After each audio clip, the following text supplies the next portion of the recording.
നമസ്കാരം. കുമ്പിൾ എന്ന സസ്യത്തെയാണ് ഈ വീഡിയോയിലൂടെ പരിചയപ്പെടുത്തുന്നത്. ദശമൂലത്തിൽ ഉൾപ്പെട്ടിരിക്കുന്ന ഒരു ഔഷധ മരമാണ് കുമ്പിൾ. വെർബിനേസി കുടുംബത്തിലെ മെലിന ജനുസിൽ ആർബോറിയ ഇനമാണ് കുമ്പിൾ. ശാസ്ത്രീയ നാമം ഇതിന്റെ മെലിന ആർബോറിയ എന്നുള്ളതാണ്. അതുപോലെ തന്നെ ഇതിന്റെ പര്യായമായ ശാസ്ത്രീയ നാമത്തില് മെലിന റീഡി, മെലിന സിനുവാറ്റ എന്നീ പേരുകളുമുണ്ട്. മലയാളത്തിൽ ഇതിനെ കുമ്പിൾ എന്നും കുമിഴ് എന്നും വിളിക്കാറുണ്ട്. ഇംഗ്ലീഷിൽ ഇതിനെ ബീച്ച്വുഡ്, ഗൂമർ ടീക്ക്, കാശ്മീർ ട്രീ എന്നൊക്കെ വിളിക്കാറുണ്ട്. സംസ്കൃതത്തിൽ ഇതിനെ കാശ്മീര്യ, മധുവർണി, കുംഭിക, കുംഭാണ്ഡ എന്നൊക്കെ വിളിക്കാറുണ്ട്. ഹിന്ദി ഭാഷയിൽ ഇതിനെ ഗംഭാര, ഗമരി എന്നാണ് രണ്ട് പേരുകളാണുള്ളത്. തെലുങ്ക് ഭാഷയിൽ ഇതിനെ ഗുമർത്തേറ്റ, പെടുഗമരു എന്നിങ്ങനെ രണ്ട് പേരുകളുണ്ട്. തമിഴ് ഭാഷയിൽ ഇതിന് കുമലമരം, കുമിൾ, ഗുമടി എന്നീ മൂന്ന് പേരുകളാണുള്ളത്. കാണപ്പെടുന്ന സ്ഥലങ്ങളെ നോക്കാം. ഭാരതത്തിലെ മിക്കവാറും വനപ്രദേശങ്ങളിൽ കാണാവുന്ന ഒരു സാധാരണ മരമാണ് കുമ്പിൾ. നനവാർന്ന മലഞ്ചെരുവുകളിലും താഴ്വരകളിലും ഇത് കൂടുതലായിട്ട് കാണപ്പെടുന്നുണ്ട്. രൂപവർണ്ണം നോക്കാം. ഇടത്തരം വലിപ്പത്തിൽ വളരുന്ന ഇലപൊഴിയും മരമാണ് കുമ്പിൾ. മരപ്പട്ടയ്ക്ക് വെളുപ്പോ ചാരനിറമോ ആയിരിക്കും. തടി ചാരനിറം കലർന്ന വെള്ള നിറത്തിൽ കാണപ്പെടുന്നു. ഇലകൾ ഹൃദയാകാരത്തിൽ അഗ്രം കൂർത്തവയാണ്.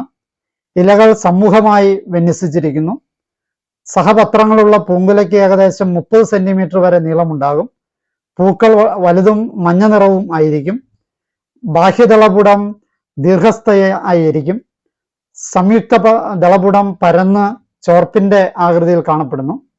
ഇതിൽ 4 കേസരങ്ങളാണുള്ളത്. അണ്ഡാശയത്തിന് 4 അറകളാണുള്ളത്. ഒരു ഫലത്തിൽ 1-2 വിത്തുകൾ ഉണ്ടാകും. പൊതു ഉപയോഗങ്ങളെ നോക്കാം. കുമ്പിൾ മരത്തിന്റെ തടിയിലാണ് കഥകളിക്കോപ്പുകൾ ഉണ്ടാക്കുന്നത്. കത്തോലിക്ക പള്ളിയിലെ രൂപങ്ങൾ കൊത്തിയുണ്ടാക്കുന്നതിന് കൂടുതലായിട്ടും കുമ്പിൾ തടിയാണ് പണ്ട് ഉപയോഗിച്ചിരുന്നത്. വിശ്വാസവും ആചാരവുമായിട്ട് ബന്ധപ്പെട്ട കാര്യങ്ങളെ നോക്കാം.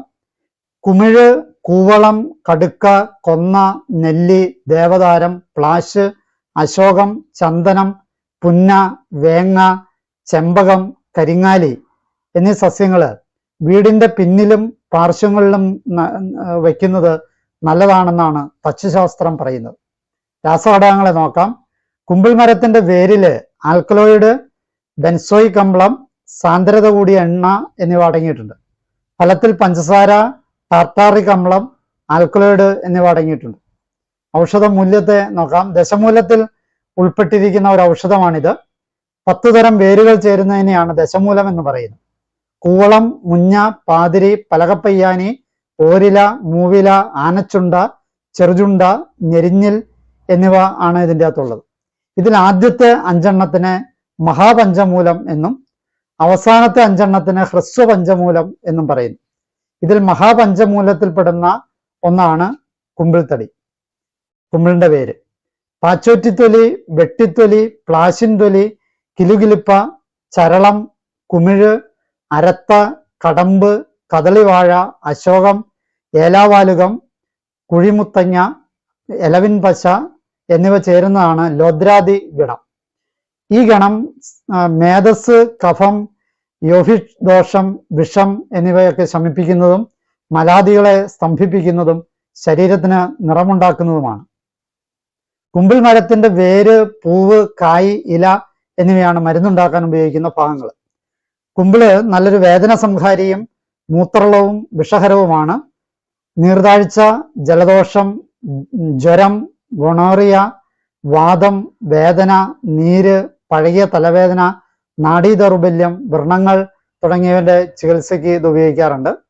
ദശമൂല അരിഷ്ടം, ധന്വന്തരാരിഷ്ടം, ദ്രാക്ഷാദി കഷായം, ചവനപ്രാശം, ഏലാദി കഷായം എന്നിവയിൽ കുമിഴ് പ്രധാന ചേരുവയാണ്. ഔഷധ പ്രയോഗങ്ങളെ നോക്കാം. 1. കുമ്പിൾ വേര്, പൂവ്, ഇല ഇവ ഇട്ടുള്ള കഷായം 2 നേരം കഴിച്ചു കഴിഞ്ഞാൽ വാതരോഗങ്ങൾ ശമിക്കുന്നതാണ്. 2. കുമ്പിൾ വേര്, ഇല, പൂവ് ഇവ ഇട്ട് വെന്ത കഷായം 25 മില്ലി വീതം ദിവസം 2 നേരം എന്ന കണക്കിൽ ഉപയോഗിച്ചാൽ ഗൊണോറിയ, നീര്, വേദന, വാദം ഇവ ശമിക്കുന്നതാണ്. 3. കുമ്പിളിന്റെ ഇല ഇടിച്ചു പിഴിഞ്ഞ നീര് കൊണ്ട് വ്രണം കഴുകുകയും അത് വെച്ച് കെട്ടുകയും ചെയ്തു കഴിഞ്ഞാൽ വ്രണത്തിന്റെ ദുർഗന്ധവും പഴുപ്പും നീരും മാറി വ്രണം പെട്ടെന്ന് സുഖപ്പെടുന്നതാണ്. 4. കുമ്പിളിന്റെ ഇല അരച്ച് ലേപനമാക്കി തലയിൽ തേച്ച് കഴിഞ്ഞാൽ പഴകിയ തലവേദന മാറും. അങ്ങനെ ചെയ്യുന്നത് ശിരസിലെ നാഡീ ദൗർബല്യത്തിനും നല്ലതാണ്. 5. കൂവളവേര്, കുമിഴിൻ വേര്, പാതിരി വേര്, പയ്യാന വേര്, മുഞ്ഞ വേര് ഇവ 12 ഗ്രാം വീതം എടുത്ത് 12 ഗ്ലാസ് വെള്ളത്തിൽ വെന്ത് 1.5 ഗ്ലാസ് ആക്കി പിഴിഞ്ഞെടുത്ത് 1/2 ഗ്ലാസ് വീതം 1 ടീസ്പൂൺ തേൻ ചേർത്ത് ദിവസം 3 നേരം വെച്ച് കഴിച്ചാൽ വണ്ണം കുറയും, അതിമേധസ് മാറുന്നതാണ്. 6. നന്നാറിക്കിഴങ്ങ്, ചെങ്ങഴിനീർക്കിഴങ്ങ്, കുമിഴിൻ വേര്, ചിറ്റമൃത്, പതിമുഖം, പർപ്പടകം ഇവ സമമെടുത്ത് കഷായം വെച്ച് യുക്തമായ അളവില് കുട്ടികൾക്ക് കൊടുത്തു കഴിഞ്ഞാൽ കുട്ടികളുടെ പിത്തജ്വരം ശമിക്കുന്നതാണ്. 7.